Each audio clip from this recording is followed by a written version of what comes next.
하나님의 말씀을 역대하 8장에서 보시겠습니다. 역대하 8장, 구약 665쪽 내지는 6쪽입니다. 666쪽, 5쪽이나 6쪽, 역대하 8장 1절에서 11절까지의 말씀입니다. 1절에서 11절까지의 말씀, 8장 1절에서 11절까지의 말씀을 같이 읽겠습니다.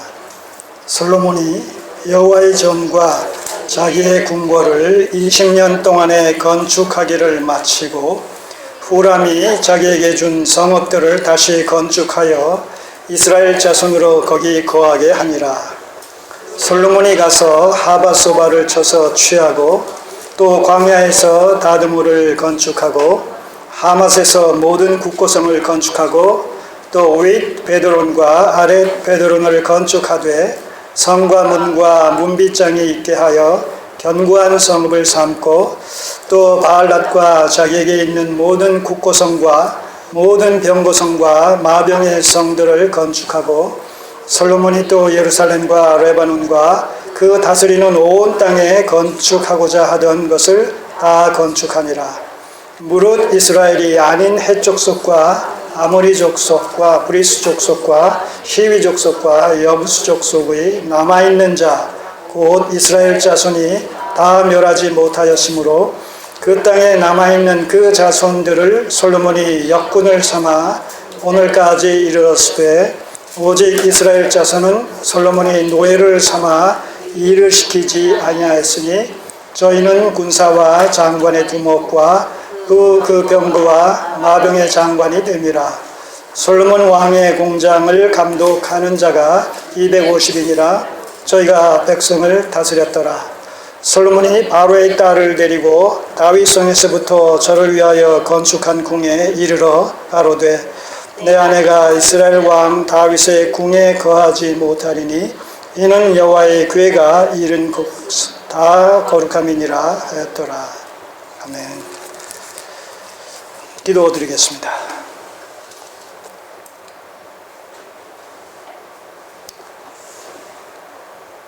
솔로몬이 20년 동안 성전과 왕궁을 건축한 후에 이제 본격적으로 그의 통치 사역이 시작되는 것을 봅니다.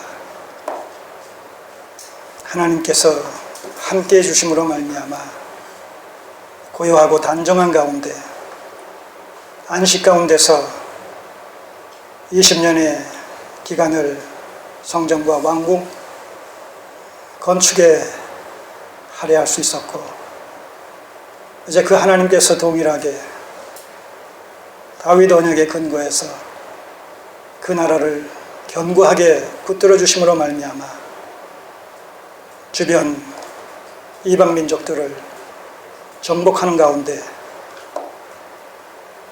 가장 광범위한 영토를 확장시켜 나갈 수 있게 하신 주님의 은혜의 손길을 봅니다. 아버지 하나님, 그의 나라와 그의 의를 추구하는 자들의 삶을 또 하나님께서 붙들어 주셔서 필요를 채우시며 하나님의 뜻 가운데 우리의 삶을 경영해 가실 것을 믿고 확신합니다. 오늘도 이 솔로몬의 통치 업적 속에 하나님께서 함께 하시는 섭리의 손길을 확인하며 하나님께 영광을 돌리고 또 은혜를 입는 복된 시간이 되게 하옵소서. 예수님의 이름으로 기도드립니다. 아멘.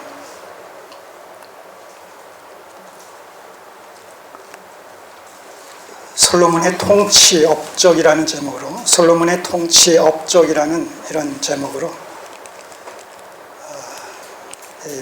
8장에서 9장까지의 내용을 우리가 연이어서 살펴볼 텐데 오늘은 8장 1절에서 11절까지의 내용만을 가지고 솔로몬의 통치 업적의 구체적인 이런 내용들을 살펴보도록 하겠습니다.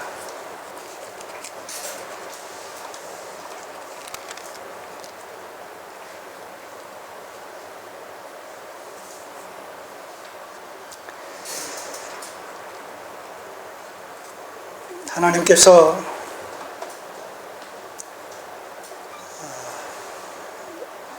언약을 방편 삼아 하나님의 구속사를 집행시켜 나가십니다.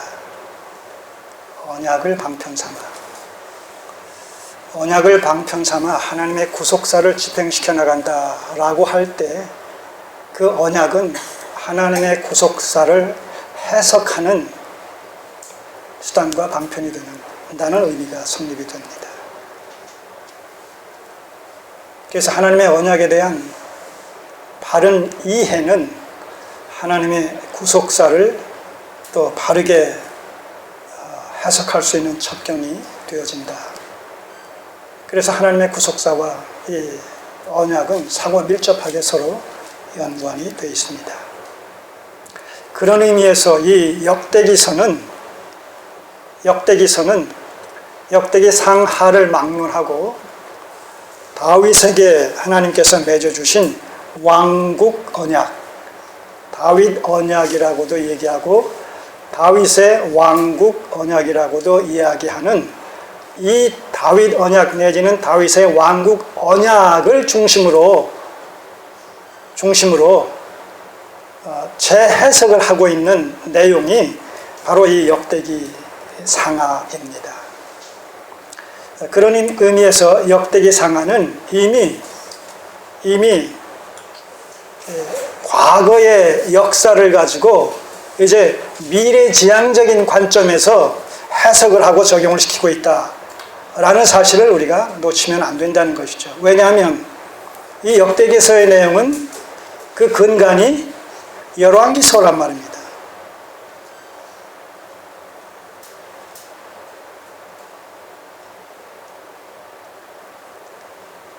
열왕기서를 증거 본문으로 해서 역대기서를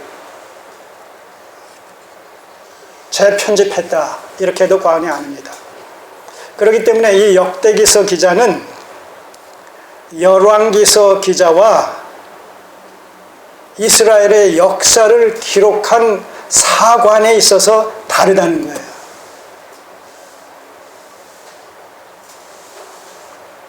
열왕기서 기자는 있는 그대로를 기록하는 가운데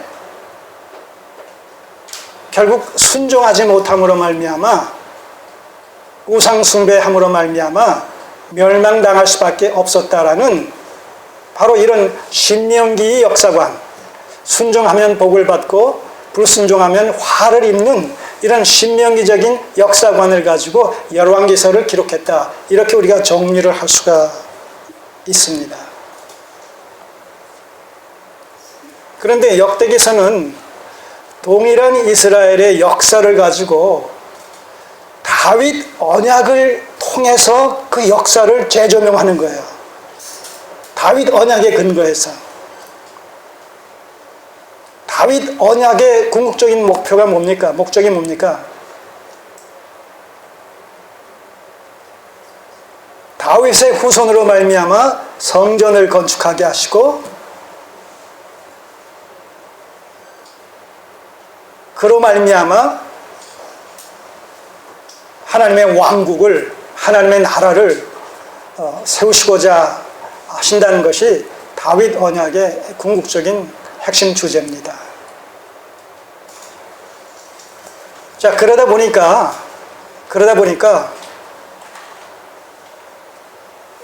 다윗으로부터 시작해서 솔로몬에게 이르러 절정을 보였던 통일 이스라엘 왕국, 이것을 다윗 언약을 통해서 특별히 재조명하는 가운데 이상적인 신다윗 왕조의 회복과 재건이라는 이런 그 미래지향적인 목표를 가지고 과거 이스라엘의 역사를 재조명하고 재해석하다 보니까 역대기서 기자는 의도적으로 열왕기서 기자에 의해서 기록되어졌던 과거 이스라엘의 역사 속에서 부정적인 인상을 줄 수 있는 이상적인 다윗 왕국, 메시아 왕국을 궁극적으로 목표로 하고 있는 다윗 언약에 근거해서 이 역대기서를 기록하는 이 역대기서 기자의 입장에서는 그 독자들로 하여금 자칫 과거 이스라엘의 역사를 돌아보는 가운데 부정적인 영향을 끼칠 수 있는 이런 내용들을 과감하게 가감을 한단 말입니다. 좋은 것들은 더 첨가해서 부각시키고 부정적인 측면의 것들은 아예 삭제해버리는, 생략해버리는, 배제시켜버리는. 그러므로 말미암아 다윗 왕이나 솔로몬 왕은 아주 의로운 왕이었고 하나님의 마음에 합한 왕이었고 마땅히 본받을 만한 왕이었고 그들에 의해서 지금 통치되어지는 신정 왕국 이스라엘은 다윗 언약이 지향했던 그런 메시아 왕국의 정체성을 가장 확실하게 분명하게 풍성하게 드러내고 있다라는 이런 이미지를 역대기서 독자들에게 주고자 하는 그런 의도가 강력하게 반영되고 있다는 것이죠.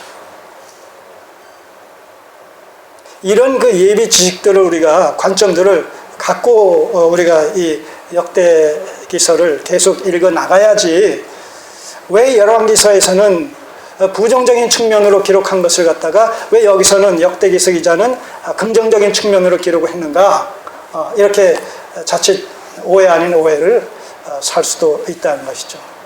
그러나 그런 같은 사건을 서로 다른 시각에서 그 해석을 하고 또 적용을 시켰다 손칠지라도 궁극적으로는 성령의 감동하심을 입은 그 저자들을 통해서 기록하신 말씀이다라는 측면에서 봤을 때 양쪽이 다 뭐예요?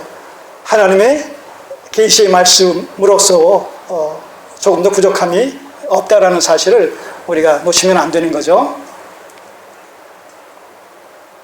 제가 지금 말씀드린 것은 굉장히 중요한 내용들인데 하나의 전제로서 이해를 어느 정도 하셨는지 모르겠어요. 네. 오늘 이 본문 속에서 이제 그런 부분들이 또 추가적으로 나오기 때문에 제가 여러분들에게 미리 예비적으로 이런 언지를 드리는 겁니다. 자, 8장 1절에서 11절까지의 내용을 이 세 가지 이런 측면에서 살펴보도록 하겠습니다.